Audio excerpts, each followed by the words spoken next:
So I've worked here at the museum for over a decade, and as long as our speaker tonight, Kevin Levin, lived in Charlottesville, he was a regular fixture in our research library and could always be cajoled into talking about the American Civil War.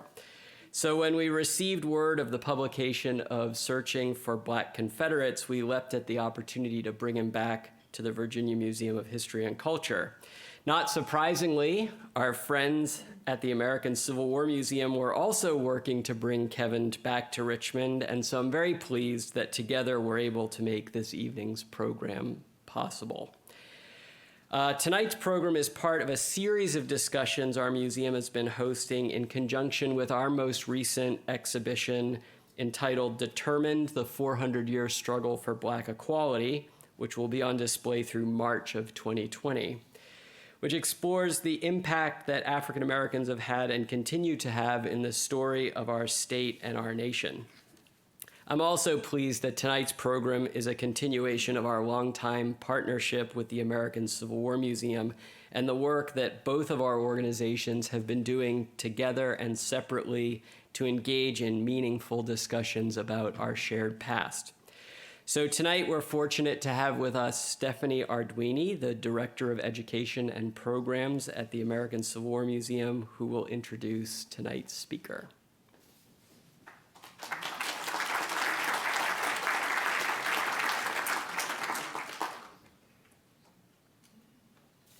Thank you, Andy, and thank you all for coming out this evening. So on behalf of the American Civil War Museum, and we're a proud partner of tonight's program, I'm here to introduce our speaker, a longtime colleague of our museum. So Kevin M. Levin is an award-winning educator and historian based in Boston, Massachusetts.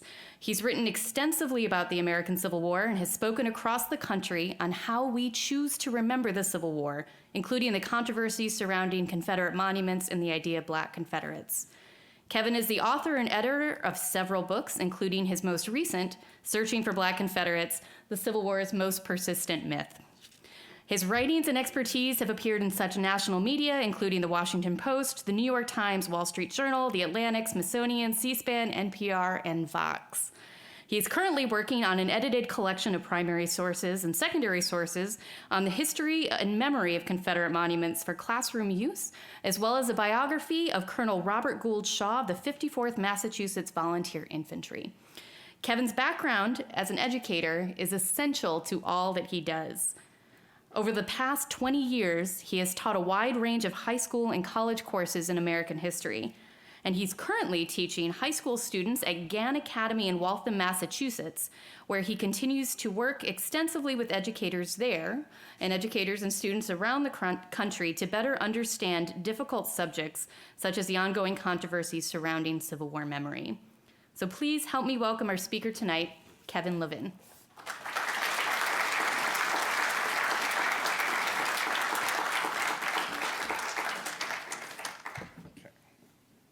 So good evening, everyone. Good evening.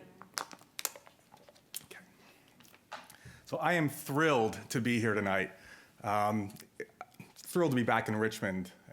As was just mentioned, I spent 11 years living and teaching in Charlottesville, Virginia. I spent obviously a lot of time here in Richmond doing research for various book projects, but also bringing my students from Charlottesville down to Richmond to sort of tour Monument Avenue, places like Hollywood Cemetery. I mean, what better way to teach the American Civil War and Civil War memory than to actually bring your students to these sites? And I did that on a regular basis. So it's great to be back here at the Virginia Museum of History and Culture, and thanks as well to the American Civil War Museum for co-sponsoring this. I was thinking about how to start this presentation tonight, and I think the best way to do so is actually to thank the staffs at the Virginia Museum of History and Culture and the American Civil War Museum for the important work that they've done over the last few years.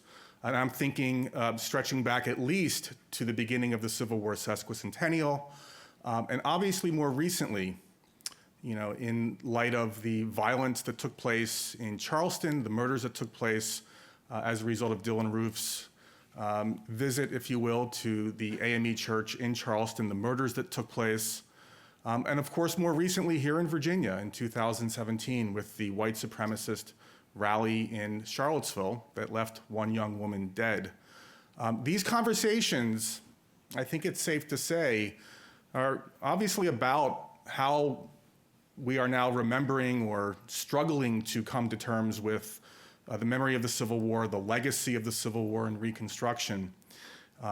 At the root of these discussions, especially if you think of the debate right now over the monuments and memorials in places like Richmond and other towns and cities across the country, I think it's safe to say that at the root of it all is the difficulty that we still have in 2019 in coming to terms with the legacy of slavery and white supremacy. I think many of us thought that we had made some progress over the last 10, 15 years, and perhaps the last few years have reminded us that we are not so far along, or not as far as we thought. And both of these institutions have done vital work in engaging the community here in Richmond and beyond. I can't think of more important work right now, and I hope it continues. I suspect that it will.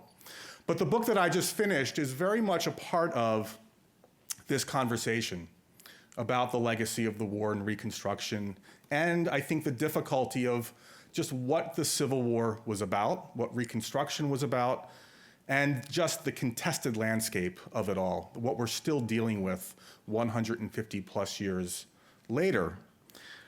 My book is about one small narrative that has emerged from the long history or the long legacy of the war, the myth of the Black Confederate soldier. What is this myth?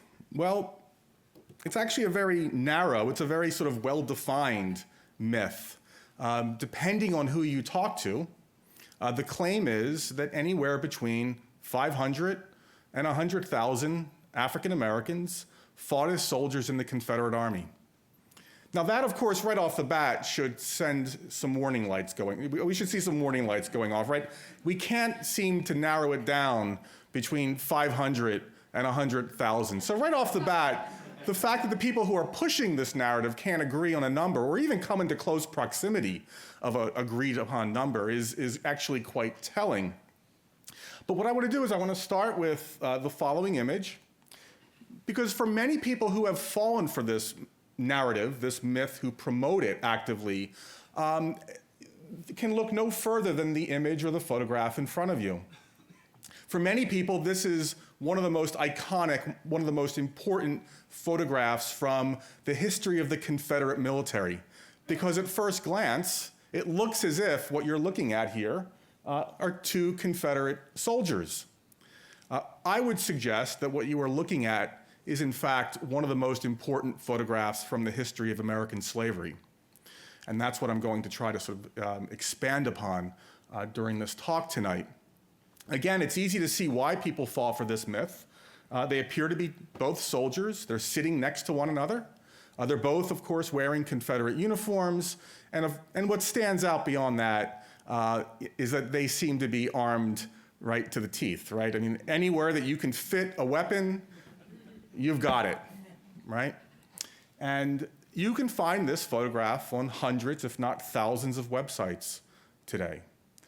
Of course, what you're in fact looking at is an example of the master-slave relationship at war between 1861 and 1865. The man on the right is Silas Chandler, and the man on the left, or the boy on the left, I should say, roughly 17 years old, Andrew Chandler.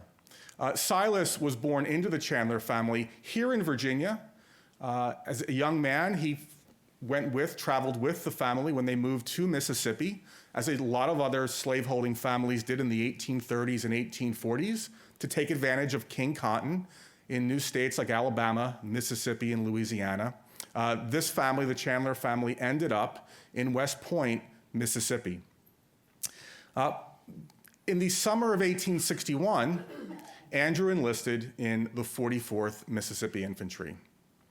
This photograph very likely was taken at that time in a studio. And if you now, I think, are with me and you see this not as an example of two soldiers, but as master and slave, I think you can take on a slightly different perspective when you look at this photograph. Because when I look at it now, having looked at it for 10 plus years, I sometimes chuckle. It's hard not to. Because I imagine this young, bright-eyed boy, never been off to war before, of course, walks into a studio with his body servant, as he would have been called, Silas, what I call in the book a camp slave, so there's no confusion as to the legal status of these individuals. They're walking into the studio, and I imagine Andrew in his uniform, excited about the prospects of war, wanting to demonstrate his manhood, his bravery to his family back home with a photograph. I imagine him walking into the studio and just being sort of impressed by all of the weapons arrayed in front of him. And he sits down, he has Silas sit down next to him, and Andrew proceeds to fit in as many weapons as possible, as if the more weapons included in this photograph, the more impressed the family will be back home in West Point, Mississippi. Silas was one among thousands of enslaved men who was attached to his master, who ended up in the Confederate Army as enslaved men. Now, I'll come back to the body servants in a second, but I want to make the important point that the largest number of enslaved men who are present or functioning in various capacities as part of the Confederate war effort are not body servants or camp slaves, but as impressed slaves that are mobilized by the Confederacy between 1861 and 1865 to perform any number of jobs, any number of functions that will reinforce, assist the Confederate war effort. And I don't need to remind anyone in this room why that would be necessary. The Confederacy, of course, lacks in all kinds of things, war materiel, and even, of course, population-wise compared to the United States. And so if the Confederacy is going to utilize or maximize the number of white men in the Army to shoulder a rifle, they're going to have to, mobilize as much of the enslaved population to do the necessary work to make that possible. And so what you have here, of course, is one example. You have enslaved men, impressed slaves, constructing earthworks outside of Charleston on James Island in 1862. I suspect that enslaved men were responsible for helping to construct the earthworks around Richmond during the war. You would have found enslaved men constructing and repairing rail lines. They would have been working in mines. They would have worked here, of course, locally at the Tredegar Iron Works, helping with the construction of ammunition, cannon, right? Anything, again, that the Confederacy needs to advance the war effort, they would have done. These are not the men that are written about today as part of this Black Confederate myth. Most of these men are nameless, but they are a crucial aspect of the war that often goes unnoticed. In addition to these camp slaves or body servants. And so here are a couple of examples. Again, there would have been thousands of these men, these body servants, in various Confederate armies. And if you want to get a sense of the scale, imagine Robert E. Lee's army marching north in the summer of 1863 through Maryland into south central Pennsylvania, culminating in the Battle of Gettysburg in between July 1st and July 3rd. If we're estimating that army the size roughly 75, 80,000 men, there may have been as many as 10,000 enslaved men, body servants, impressed slaves, making the army, allowing the army to do what it needs to do. And I'll come back to that in a second. Here's a more common example of sort of a photograph of the camp slaves, of these body servants. Here's another one here of an Alabama officer with his camp slave Burrell. One of the things that I found interesting in doing the research is I wanted to better understand, we usually think of the master-slave relationship in the context of the plantation or a small farm, where the master and slave sort of come to some agreement, or the master is able to sort of set the expectations for his enslaved population over the course of a period of time. Both parties become used to the landscape of that particular setting. But what happens when you pluck that master-slave relationship out of the plantation and place it into something that's entirely new, right? An entirely new landscape where there are a lot of unknowns. And that's one of the things I wanted to sort of better understand, because what I learned is that over time, this master-slave relationship both stretched for a number of reasons and contracted at different times. And sometimes that relationship, of course, was severed entirely. And the obvious example of that would be a camp slave running off permanently. So that's an example where the relationship is severed, right? And that happens, of course, throughout the war. But just as interesting was the sort of watching enslaved men, camp slaves, pushing their masters for increased privileges, the right to earn money during days where they had some free time. And I found that a number of these enslaved men, these camp slaves, took advantage of that. Some of them actually make so much money, they end up purchasing either their own uniforms or parts of uniforms. Why they did that, of course, is unknown. Perhaps they wanted to feel sort of more closely connected with the army. They wanted to see themselves, perhaps, as something other than an enslaved individual, that perhaps they were, in a sense, role-playing. I found these men during long marches, these camp slaves would march together. Some of them even had unofficial ranks, right? And so perhaps what you find are these examples where these camp slaves are creating their own sense of community within the army itself, a sort of an example of role-playing. Sometimes, of course, that relationship gets stretched a bit too far, and a Confederate officer will have to push back and reset the terms of that relationship. And I found a number of examples where that happens. One of the most brutal examples is of a Confederate officer who writes home in vivid detail to his wife about having to stretch out full, as he said, this enslaved man in a home. And he describes delivering 400 lashes to this individual. So you find that the dynamic of that relationship, the master-slave relationship, whatever you find back home, you find that playing out in camp as well.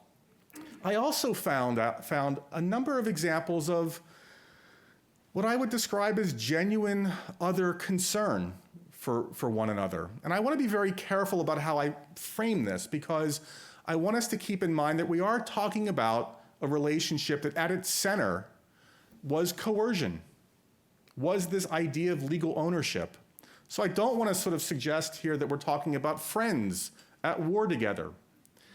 But if you're talking about two men who are both away from home for long periods of time, away from their respective families, Silas had a family back home, a wife and a newborn that he never met. If you're talking about moments where food is lacking, weather, experiencing bad weather, and of course, disease. I found these moments where master was taking care of the enslaved man and vice versa. And again, I want to be very careful about how we characterize these relationships. But I want to leave open the possibility that there was some kind of emotional, I don't want to say bond necessarily, but connection, if you will. And maybe I'm not even allowed to go that far, but I at least had to explore this as part of that master-slave relationship in this very new landscape. As I mentioned before, there were thousands of these men in the respective Confederate armies. And I want to sort of impress upon you what I think is an important point about this, because we tend to think of Confederate armies, when we imagine them, we think of them as white. We think of these armies marching off as an army of white men. But now imagine an army, a Confederate army, that includes 10,000 enslaved men, an army of slaves. And I think that's important to keep in mind, because I think we tend to draw a distinction between what the Confederacy was fighting for, which many of us are no problem sort of acknowledging the importance of slavery to the Confederacy. But Confederate soldiers, not all of them owned slaves. They weren't interested in defending slavery. If you have this idea, this image now of an army of slaves marching off, then I think you have to place that distinction in check. Because I would suggest to you that even if you owned 0 slaves, you had just as much an interest in maintaining slavery as someone who owned 100. Why? Because every day you woke up and you could see around you the central importance of slavery. Slaves are what made the army possible. Enslaved men are what allows a Confederate army to camp efficiently. It allows a Confederate army to march, and it also allows an army to engage in battle. Enslaved men are the cornerstone, to use Alexander Stephens' word, of the Confederate military. There is no Confederate army without enslaved men, and it is impossible for me to imagine that Confederate soldiers don't see that every single day. They are reminded of it every day, in camp, on the march, as well as on the battlefield. So I want to make that point vitally clear. I also want to sort of remind us that at no point during the war, before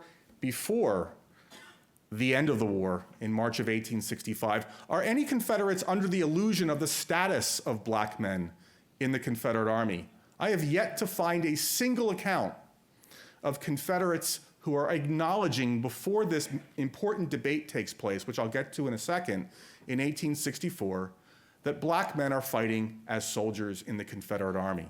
No one is confused, and that is often lost in the current debate that we are having about these so-called black Confederates. In fact, when Confederates learn or read in Northern newspapers, they read reports, and there are countless reports in Northern newspapers of the Confederate Army utilizing black men as soldiers. They push back vigorously against this idea. They find it insane. It's a crazy idea. Why would Confederates recruit black men as soldiers, given, as we all know, that what the Confederacy was fighting for was the defense and expansion of slavery and white supremacy? It would undercut the very purpose of the Confederacy. And that is essentially the argument that emerges in 1864, because by early 1864, more and more people are acknowledging that Confederate hopes for independence are diminishing, right? More people can see it. The first general, not the first during the war, but certainly the most important in this debate, is Patrick Cleburne on our left in the Army of Tennessee, recent arrival from Ireland. He broaches the idea with his command of enlisting slaves as soldiers. Some of his command is curious about this idea, but there are a number of people who are outraged. And word gets back to Jefferson Davis here in Richmond that this discussion is taking place, and Davis immediately ordered Cleburne and others to cease talking about this. This would undercut, again, the purpose of the Confederacy itself. But within a few months, of course, that debate has become much more public, much more vocal. More people are involved in it. You can read editorials throughout the Confederacy in various newspapers. Soldiers are writing home about this. Entire regiments are taking positions on the question of slave enlistment. And it's a very public and a very divisive debate, as you can imagine. Former politician, general in the Confederate Army, Hal Cobb, most famously writes, "The moment you resort to Negro soldiers, your white soldiers will be lost to you. The day you make soldiers of them is the beginning of the end of the revolution. If slaves will make good soldiers, our whole theory of slavery is wrong." The Richmond Daily Examiner, "If a Negro is fit to be a soldier, he is not fit to be a slave. The employment of Negroes as soldiers will be the first step to universal abolition." Certainly there were people who came out for it. Many of them were willing to sacrifice slavery, not in its entirety.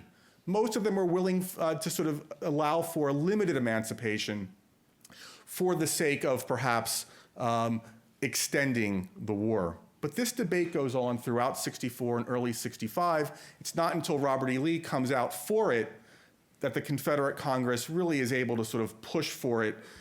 And on March 13th, they're barely able to pass legislation allowing for the enlistment of slaves. But as you all know, it's much too late to make a difference in the outcome of the war. Again, what I want to stress right here at this point is no one who writes for or against during this very public, very divisive debate ever comes out and says, "Oh, by the way, there are already black men fighting as soldiers in the Army.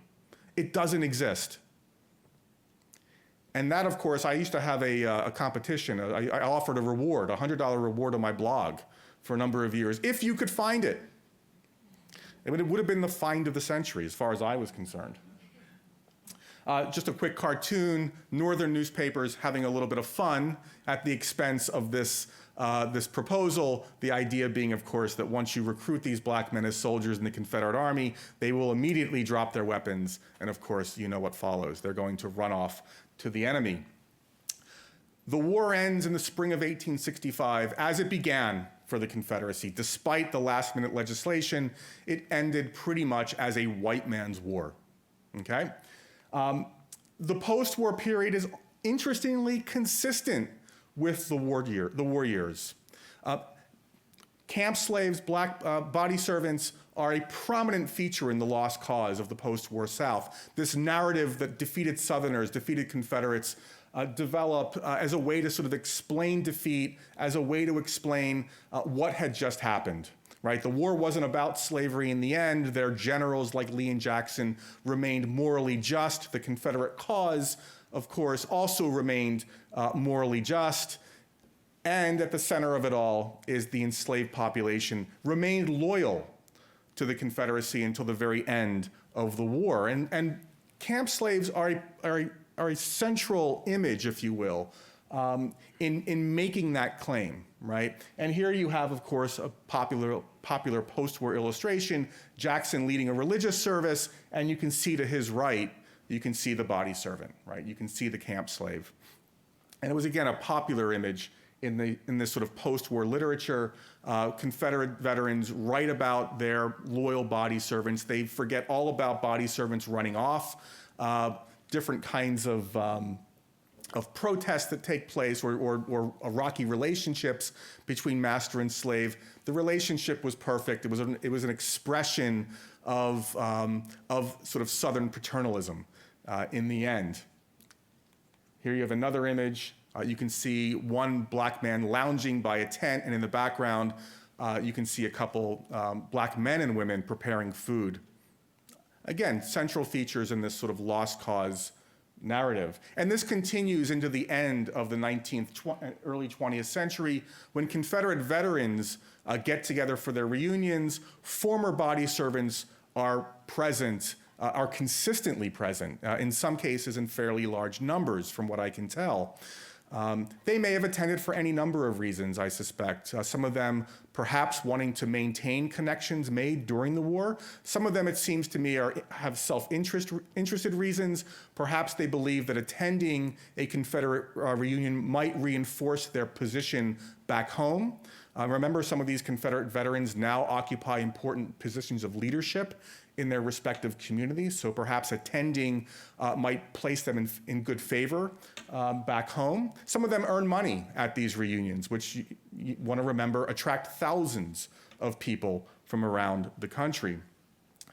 And some of them are quite popular. Here is Jefferson Shields. You can see he's wearing a number of reunion badges.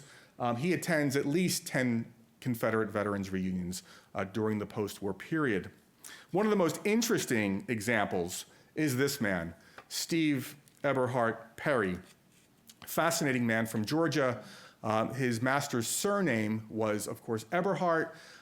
When he attends the reunion, he adopts the Eberhardt surname. When he's away from it, he uses Perry, which is interesting, and it's possible that perhaps Eberhardt understood the role he was playing at these reunions. And I want to emphasize that these former camp slaves play a very important role in these reunions, because they are living reminders of the loyalty of these camp slaves. They are a living manifestation of the loyal slave at a time when, of course, the post-war South is experiencing a good deal of racial unrest. So as younger African Americans are pushing for civil rights in various capacities, white authority figures and Confederate veterans can sort of point to these camp slaves and say, behave like them.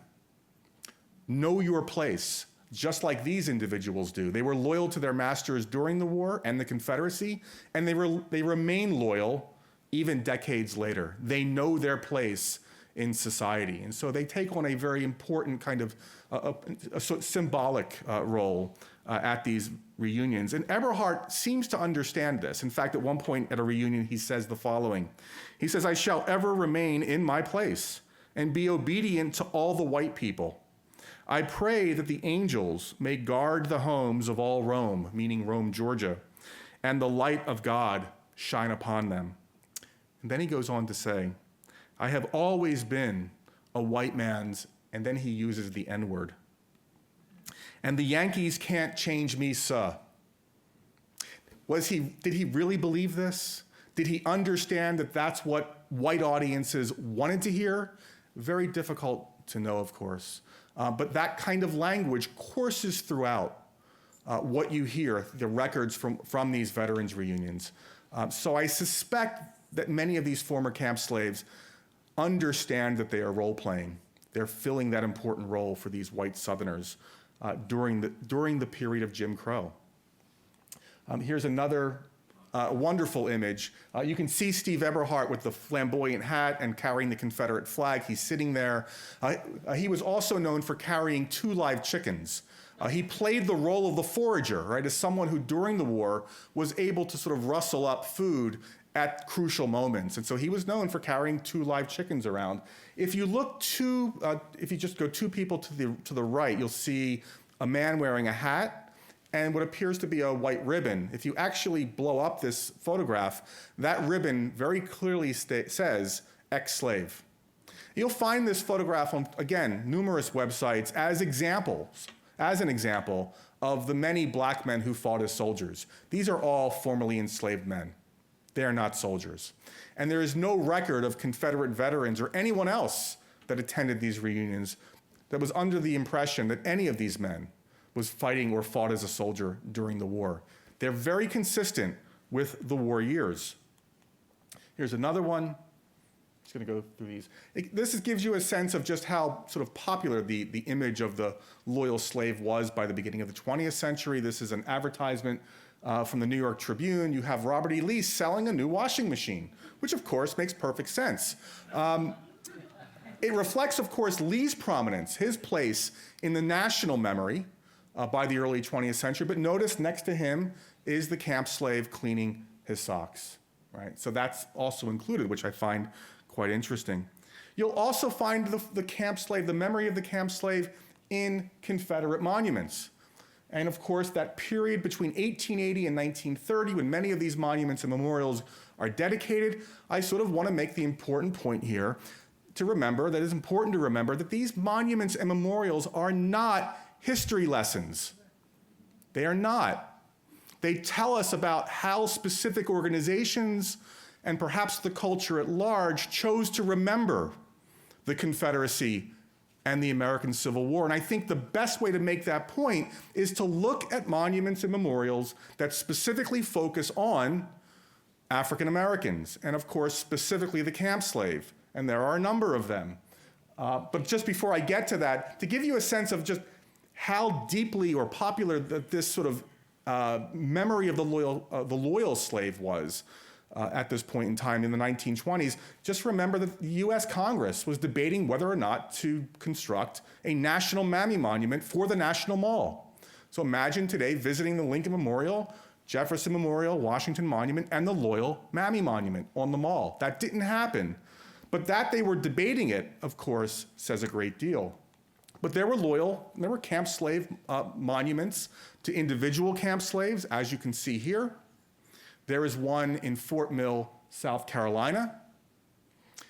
But the most important one is in Arlington National Cemetery, dedicated by the United Daughters of the Confederacy in 1914, dedicated with the help of President Woodrow Wilson. Roughly 360 Confederates had been disinterred from area cemeteries, reinterred in Arlington, and this monument, of course, is at its center. If you visit Arlington today and you want to visit the United States colored troops that are buried there, you really have to make it a point to want to get there. Section 27 is in the far corner of Arlington. Few people visit. This you can't miss. It's one of the largest monuments in the entire cemetery. Think about that. The men who helped to save this country, preserve the Union, are rarely visited. The men who try to destroy it are given a prominent place. The monument was designed by Moses Ezekiel, and what I want to focus you in on for a quick second, there's your loyal mammy taking the child from the Confederate officer.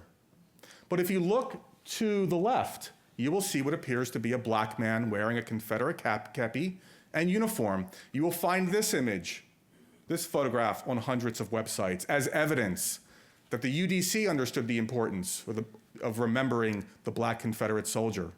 Of course, the UDC had a very different interpretation of this monument in 1914. And of course, you can read it for yourself. On the right is a faithful Negro body servant following his young master. This is from the UDC's official history of the monument. It's not a soldier. It's a former slave that is being depicted in this monument. So these monuments, of course, they're not history lessons. In fact, what they're doing, as you can see, is distorting the history. They're mythologizing the history. But it's even worse than that, because the lost cause, and including these monuments, as well as the veterans' reunions, what they do collectively is they reinforce the following. If African Americans were happy under slavery, if they were really not interested in their own freedom, but remaining loyal to the Confederacy and their master, then that reinforces the point that they don't really deserve full citizenship rights in a post-war nation. They can remain second-class citizens without full citizenship rights. So how memory is shaped has a profound impact on the politics of Jim Crow. It reinforced it. It justified it. And we have to keep that in mind in this current debate or discussion about these monuments. This is the only one from the period that that actually does depict African Americans as individuals, as men. And that, of course, is the monument to the 54th and Robert Gould Shaw in my current hometown of Boston. When does this change? I'm going to sort of move through this fast. For time's sake, this is sort of an unscientific way of getting at the point. Engram is a Google program. You can search by keyword. What's fascinating is you don't find a reference to black Confederates before the 1960s and 70s. And it's really the 1970s that this first appears. And it's in response to a number of things. The civil rights movement. It's in response to scholarship, new scholarship that's now focusing on slavery for the first time, emancipation, United States colored troops, and that's beginning to filter into the popular culture. Historic sites are beginning to address these issues, but it's roots that seems to have triggered the Sons of Confederate Veterans. It's the first moment where a large swath of the white population of this country is exposed to a much darker interpretation of slavery, one very different from what most people would have remembered from watching Gone with the Wind. And because of its popularity, the SCV begins to, there's some chatter within the SCV. They begin to worry about whether or not they'll be able to defend the honor of their Confederate ancestors in this new environment. And one way to actually respond to this is to find their own black Confederate soldiers. So with the increased talk of black Union soldiers, as a way to balance the moral scales, if you will, there's this talk of trying to come up with your own black Confederates. And who do they go to? They go straight to those body servants that are in uniform because they are the easiest ones to use to convince. And also, of course, outright manipulation. This is on thousands of websites today, and it is supposedly a photograph of Confederate soldiers from Louisiana. In fact, it is a photograph of black Union soldiers taken outside of Philadelphia in 1864. Of course, what's cropped off from both sides are two white officers. And this was used originally as the basis for a colored lithograph that was used as a recruitment poster in 1864 to recruit, of course, black Union soldiers. So there's a lot of outright manipulation. But of course, in addition to the images of the body servants and their masters, especially those in uniform, you can imagine, of course, that this is easy to convince people. So the SCV starts this sort of chatter. It doesn't really have much impact early on. What changes the game is the internet, because anyone can be his or her own historian on the internet. You can publish anything, and if, of course, you're now going to the internet for your history, which most of us are, if you're not skilled in searching for information or how to assess websites, you may fall victim, of course, to this narrative. And the author, and most of you know this story, the author of this 4th grade Virginia textbook a few years ago included a reference to thousands of black soldiers fighting with Jackson in the Valley. Jackson himself would have been absolutely surprised by this. And it, of course, made the news throughout the country and even beyond. When they asked the author where she got the information from, of course, you know where I'm going to go. I Googled it, and she came across an SCV website. Most people who fall victim to this narrative are not pushing the lost cause. They don't have an agenda. Most people who fall victim to this lack I think the historical context. They lack the ability to interpret the relevant primary sources. I hate to say it, they just simply don't know enough.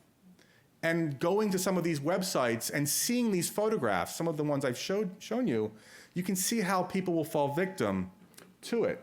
This quickly becomes, with the help of the internet, part of our popular culture of the Civil War. And there are a number of Civil War artists. I used to collect paintings by Don Troiani, prints. This one is Bradley Schmiel. I had to sort of ask permission to use this for the book. And when I asked him, is this a body servant or a soldier, he wasn't forthcoming. And I don't know if that was intentional or not. There's one of Jackson's black soldiers, perhaps. I don't know. But of course, one of many prints that you'll find some of these images. It also has attracted a small number of African Americans. And for the sake of time, I'm going to sort of move through this. And if you want to read more about them, I talk about them in the book. But they come at this from a number of different perspectives, the most popular being H.K. Egerton, who was a former NAACP chapter president, who about 20 years ago left it out of frustration. He is the darling of the SCV. He gives talks throughout the country. He is best known for undertaking these very long marches in his uniform and Confederate battle flag. As best I can tell, he certainly makes some money doing this. But at times, you get the sense that he is sort of yearning for a period in American history where race relations were not as fraught. And while we may want to have a little laugh at his expense, I would suggest that at least there's some room to listen. I'm not trying to sort of justify, obviously, what he believes. But the one thing I learned from the late Tony Horowitz is that if you're going to sort of look into sort of how people make meaning of the past, and we all do that in our own way, we do need to spend some time listening and perhaps learning from how other people have sort of chosen to sort of maneuver through this sort of past-present, right? This sort of overlap between the past and the present, which we all do. The SCV also will manipulate this story by dedicating new headstones to body servants. And so Amos Rucker, I don't know what a black CSA soldier servant is. That's a contradiction, it seems to me, but in the hands of the SCV, it confuses people, and I suspect most people believe that we're talking about a soldier here. Same with Weary Clyburn. How many of you would look at that and say, well, this was a former slave? Probably no one in here. You would say he's a member of the 12th South Carolina Infantry. He wasn't. He was a former slave. And his daughter also fell victim to this. She sort of came under the wing of the SCV in North Carolina, and they were more than happy to share their preferred narrative with Maddie. They dedicated a new headstone to Weary Clyburn, and when she died, they actually held a military-style funeral for her as a real daughter of the Confederacy. But it's interesting. I mean, I can understand why she would go with this, as well as her family. It's an organization that wants to honor her family, her father, for his bravery, with a military-style ceremony. I can see why a family might fall under the spell of such a narrative. But you can read more about her in the book, and she's absolutely fascinating. Just going to end here. This narrative isn't going anywhere. In 2015, in the wake of the murders committed by Dylann Roof, the flags, of course, started coming down.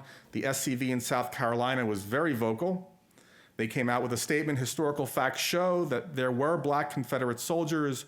These brave men fought in the trenches beside their white brothers, all under the Confederate battle flag. That flag could not have been about racism because Black men fought next to white men in the Confederate Army. So Dylann Roof, he was doing his own thing, but that flag that he was carrying had nothing to do with racism. In the wake of Charlottesville, 2 South Carolina state legislators proposed dedicating a monument to Black Confederate soldiers on the grounds of the state capitol. And I think it sort of reinforces the point which I started, that these myths about slavery, about the Civil War, I think certainly remind us that we still have a long way to go as a nation coming to terms with the legacy of slavery, white supremacy, and the Civil War and Reconstruction. Thanks for listening, and I'd love to take any questions you have. So I think there's a microphone coming around, or yeah, on both sides. And feel free to push back if you feel a need to. I'm happy to entertain any questions. I'm wondering how much. So there's a mic, so it'll come down. Oh, here it comes. Please. I'd like to know if you received any pushback or argument about your theory. Well, I've been at this for over 10 years, and so the short answer is, oh, absolutely. In fact, I have an email file that a couple miles long that I'd be happy to share with you. I think that the pushback reflects, I think, the point that I was trying to get at tonight, which is overall that this discussion, this subject, opens up a lot of can of worms for a lot of people.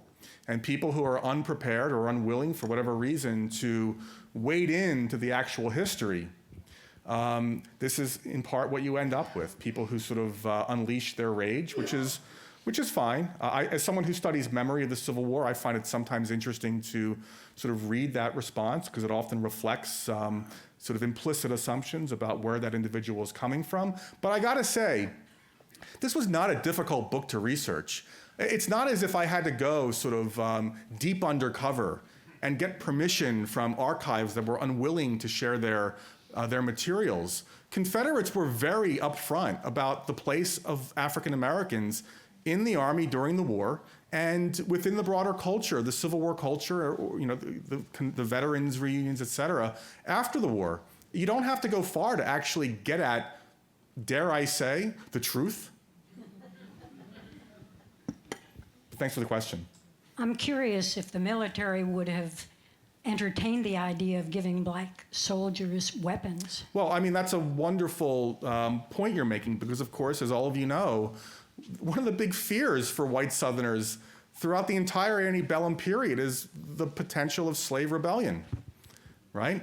Certainly, Virginians would have remembered passed down stories of Nat Turner's rebellion. Certainly, they would have followed earlier in the century the racial unrest in the Caribbean.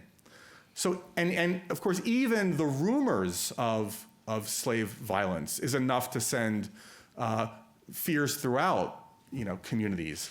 So the idea of just simply handing out rifles to enslaved men, whether they're freed or not, you have to imagine they would have thought twice about that. And I think they did, right? Because, of course, the other thing to remember, and I didn't talk about the battlefield at all, because there's a lot of misconceptions about stories of Black men fighting on battlefields throughout the Civil War.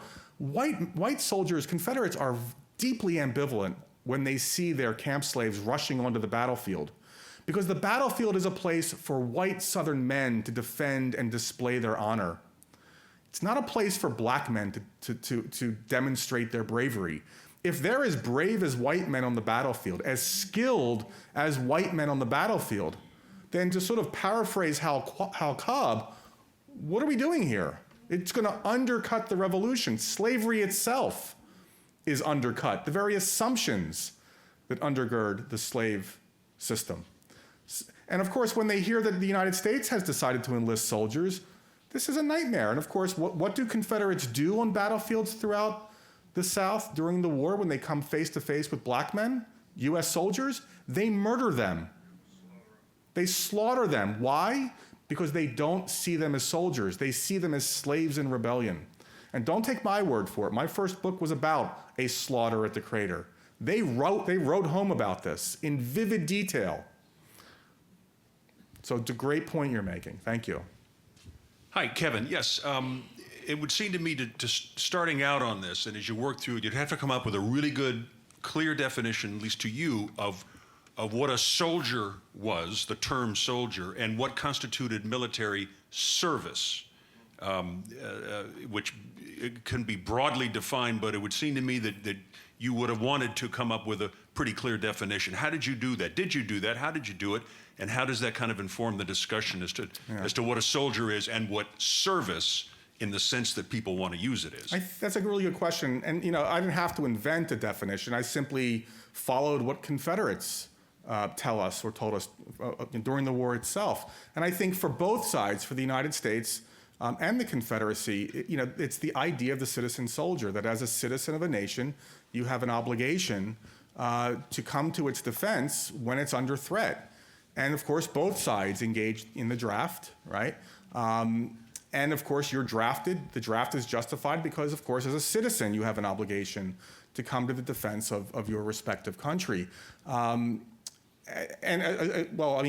that, of course, you're talking about formal enlistment, and the armies would have had a formal enlistment process. And that takes place, of course, for white men throughout just about the entire life of the Confederacy.